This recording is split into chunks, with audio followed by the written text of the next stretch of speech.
আল্লাহ তাআলা বলে, বান্দা শোনো, মৃত্যুর যন্ত্রণা সত্য সত্যই আসবে, যেটার থেকে তুমি নিজেকে পলায়ন করছিলে, মরতে তুমি কখনোই চাচ্ছিলে না। কিন্তু এটা শুনে নাও, যে মৃত্যু তুমি কখনোই চাও না, সেই মৃত্যুর যন্ত্রণা তোমার আসবেই আসবে।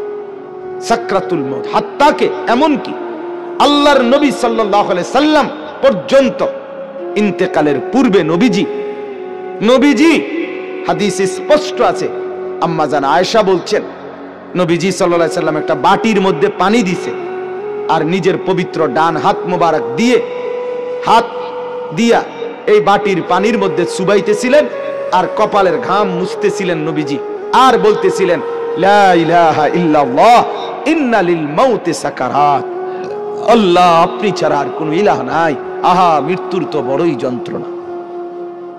নবীজি বলতেছিলেন,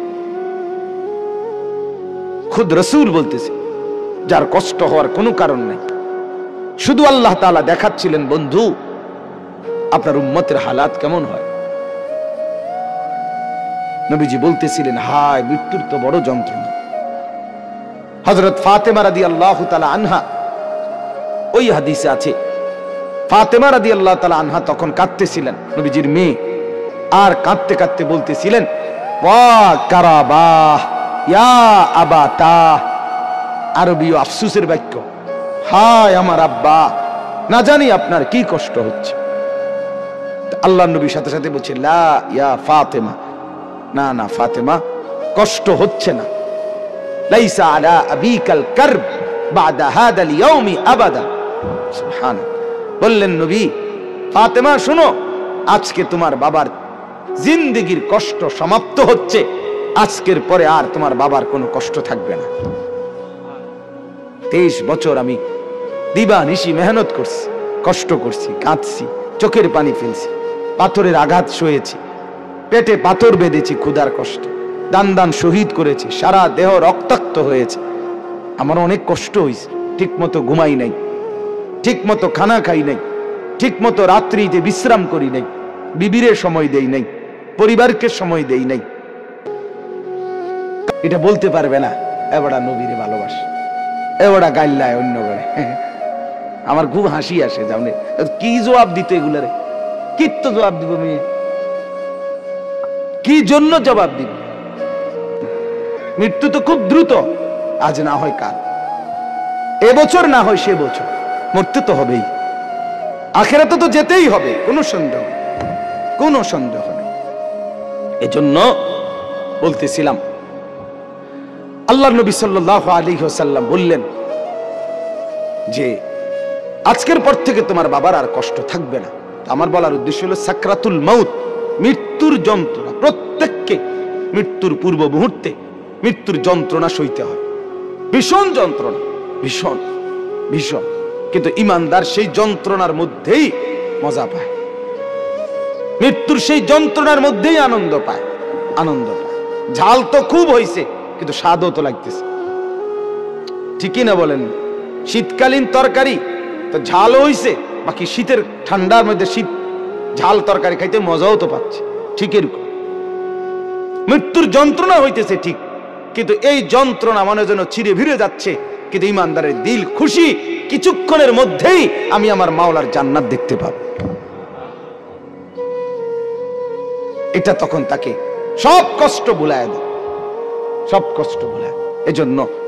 এজন্য হাদিসে আছে, নবীজির মৃত্যুর যন্ত্রণা তো হচ্ছে মৃত্যুর সময়, আল্লাহর নবী জবানে কি বলতেছিলেন, আল্লাহুম্মা রাফিকাল আলা, আল্লাহ আমি পরম বন্ধু, শ্রেষ্ঠ বন্ধু, আপনি মাওলার সান্নিধ্যেই যেতে চাই।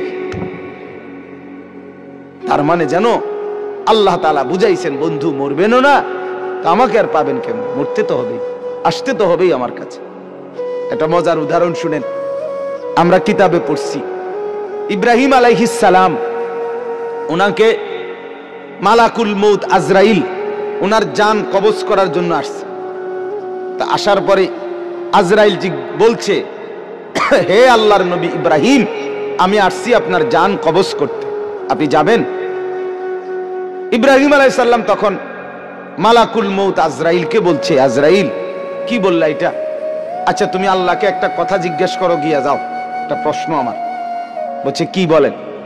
তখন ইব্রাহিম আলাইহিস সালাম বলছে আল্লাহকে তুমি গিয়া বলো আয়াকবিজুল খলিলু রূহা খলিলিহি, কয় বন্ধু আরেক বন্ধুর কি জান কবজ করে? বন্ধু কি বন্ধুরে মাইরা ফেলে? কসাইডে কইতে কও মানে আমি না আল্লাহর বন্ধু, তা বন্ধু কেমনে বন্ধুর মাইরা লায়? এটা কেমন কথা?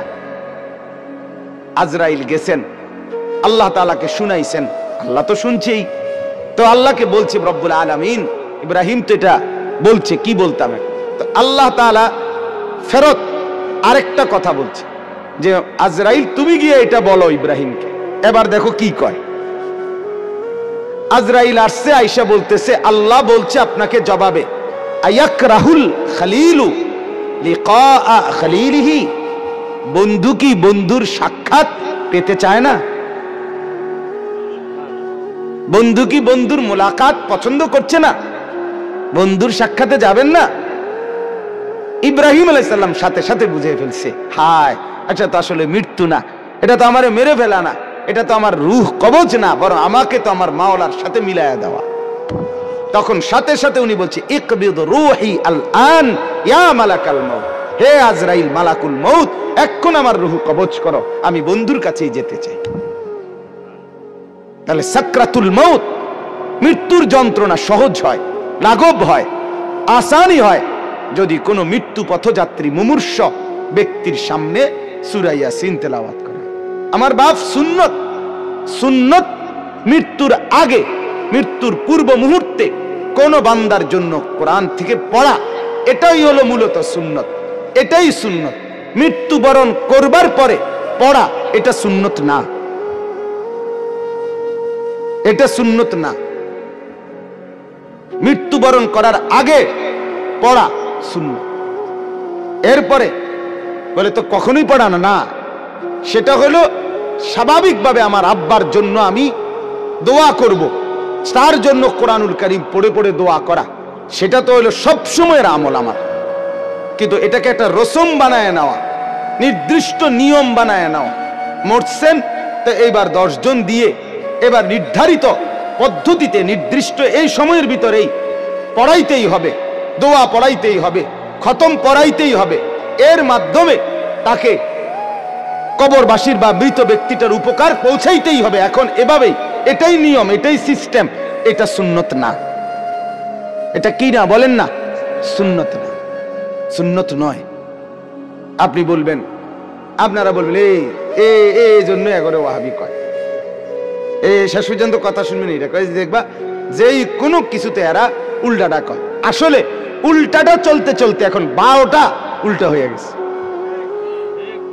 ভাওটা হয়ে গেছে উল্টা, সুন্নতটা হয়ে গেছে অপরিচিত, বেদাতটা হয়ে গেছে পরিচিত, পরিচিত। এখন মুসলমানের ঘরে একটা দস্তরখানের কথা জিজ্ঞেস করিলে এবার লুঙ্গি আনে, কি লুঙ্গি একটা আইনা বিছায় দেয়, গামছা বিছায় দেয়, অথবা সাদ্দুর কয় হুজুর এটাই সারবো, সারবলে এত কথা না। তুমি যে জানো না বেটা মুসলমান, এটা না বড় কথা, দুঃখের কথা। তুমি তোমার রসুলের এতটুকু পরিচয়ও তোমার মধ্যে নাই। আল্লাহ তাআলা আমাদেরকে সুন্নতের মহব্বত করার তৌফিক দান করেন। তাইলে আমি 2টা ফজিলত বললাম, এবার আরেকটা ফজিলত। রাসূলুল্লাহ সাল্লাল্লাহু আলাইহি সাল্লাম বলেন, যে ব্যক্তি সকালবেলা সূরা ইয়াসিন তেলাওয়াত করবে সন্ধ্যা পর্যন্ত সে বিপদ আপদ থেকে নিরাপদ থাকবে। সন্ধ্যায় পড়বে, সকাল পর্যন্ত বিপদ আপদ থেকে নিরাপদ থাকবে। তাইলে সূরা ইয়াসিন অনেক ফজিলত, মৃত্যু পথযাত্রীর মৃত্যু যন্ত্রণা সহজ হয়। এরপরে সকাল সন্ধ্যায় পড়লে তার আপনার বিপদ আপদ পরেশানি মুসিবত থেকে দূর হয়। সর্বোপরি সূরা ইয়াসিন এটার দ্বারা অনেক বেশি ফজিলত অর্জিত হয়। একজন ইমানদারের উচিত সূরা ইয়াসিনকে নিয়মিত তেলাওয়াতের অংশ হিসাবে গ্রহণ করা। আল্লাহ তাআলা আমাদেরকে তৌফিক দান করেন।